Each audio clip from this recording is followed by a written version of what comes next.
আসসালামু আলাইকুম। দেশের সংবাদে আপনাদেরকে স্বাগত জানাচ্ছি। আমি আদিবা সুলতানা শারমিন। শুরুতেই জানিয়ে দিচ্ছি শিরোনামগুলো। ডাকসু নির্বাচনে ভোট গ্রহণ চলছে। ২১ পদের বিপরীতে লড়ছেন ১৭১ প্রার্থী। পরিবেশ নিয়ে ছাত্রদল শিবির পাল্টাপাল্টি অভিযোগ। সংস্কার প্রক্রিয়ার সাফল্যেই নির্ভর করছে দেশের ভবিষ্যৎ বললেন আলী রিয়াজ। ষড়যন্ত্র মোকাবেলা করে সমৃদ্ধ আগামী গড়ার প্রত্যয় ডাক্তার জাহিদের। সীমানা পুনর্বহাল দাবিতে ফরিদপুরের ভাঙায় আজও রেল সড়ক অবরোধ। টানা হরতালের দ্বিতীয় দিনেও অচল বাগেরহাট। এবং তিস্তার ভাঙনে আতঙ্ক কাটছে না উত্তর জনপদে। চলতি বছরে মহাপরিকল্পনা বাস্তবায়নে উদ্যোগ নেয়ার দাবি। শান্তিপূর্ণভাবে চলছে জাহাঙ্গীরনগর বিশ্ববিদ্যালয় কেন্দ্রীয় শিক্ষার্থী সংসদ জাকসু ও হল সংসদ নির্বাচনের ভোট গ্রহণ। সকাল ৯টায় শুরু হওয়া ভোট একটানা চলবে বিকেল ৫টা পর্যন্ত। ভোটের পরিবেশ নিয়ে পাল্টাপাল্টি অভিযোগ করেছে ছাত্রদল ও ছাত্র শিবির। তবে সার্বিক পরিবেশ নিয়ে সন্তুষ্ট ভোটাররা। দীর্ঘ ৩৩ বছর পর অনুষ্ঠিত হচ্ছে জাহাঙ্গীরনগর বিশ্ববিদ্যালয় কেন্দ্রীয় শিক্ষার্থী সংসদ জাকসু ও হল সংসদ নির্বাচন। সকাল ৯টায় শুরু হওয়া ভোট গ্রহণ একটানা চলবে বিকেল ৫টা পর্যন্ত।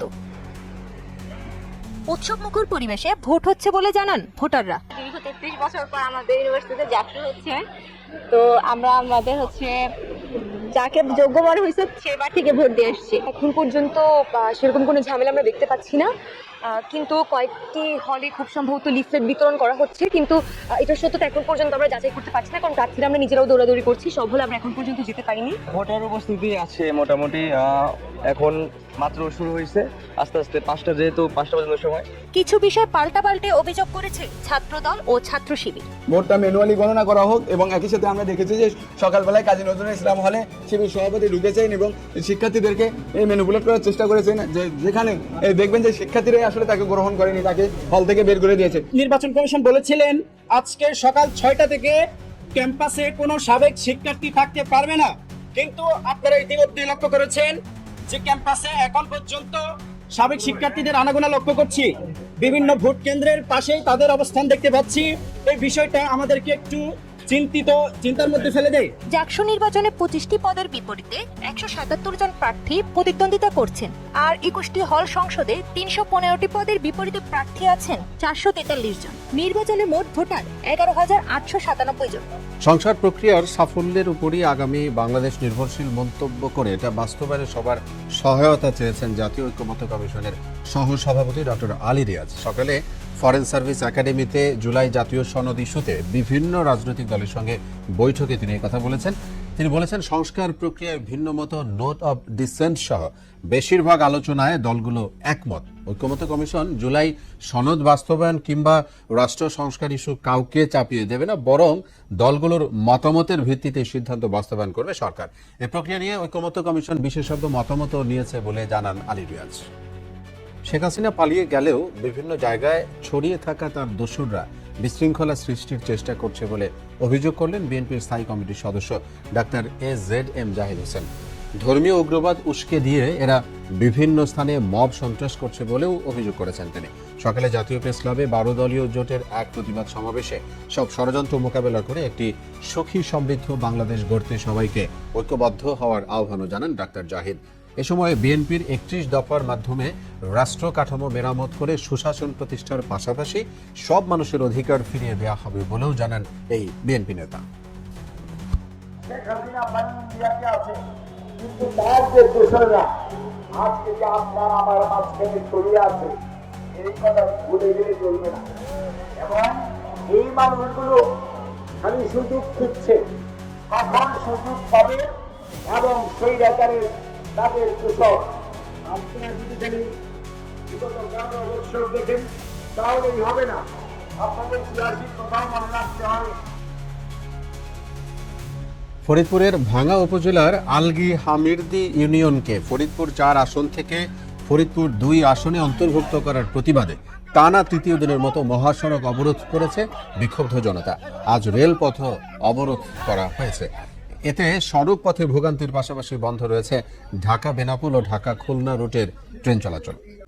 বাগেরহাটের সংসদীয় 4টি আসন থেকে একটি কমানোর প্রতিবাদে জুলাই দ্বিতীয় দিনের মতো হরতাল চলছে। সকাল থেকে সড়কে গাছের গুঁড়ি ফেলে এই কর্মসূচি পালন করছেন আন্দোলনকারীরা।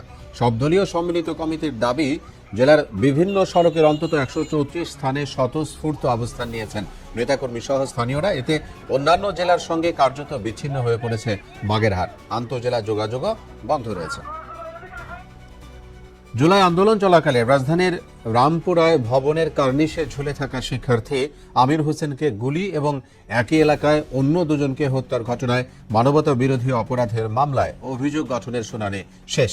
আদেশ মঙ্গলবার। এছাড়া জুলাই আগস্ট আন্দোলনের রাজধানীর চানখারপুলে 6 জনকে হত্যার ঘটনায় মানবতা বিরোধী অপরাধ মামলায় ডিএমপির সাবেক কমিশনার হাবিবুর রহমান সহ 8 জনের বিরুদ্ধে 6ষ্ঠ দিনের সাক্ষ্য গ্রহণ শুরু হয়েছে।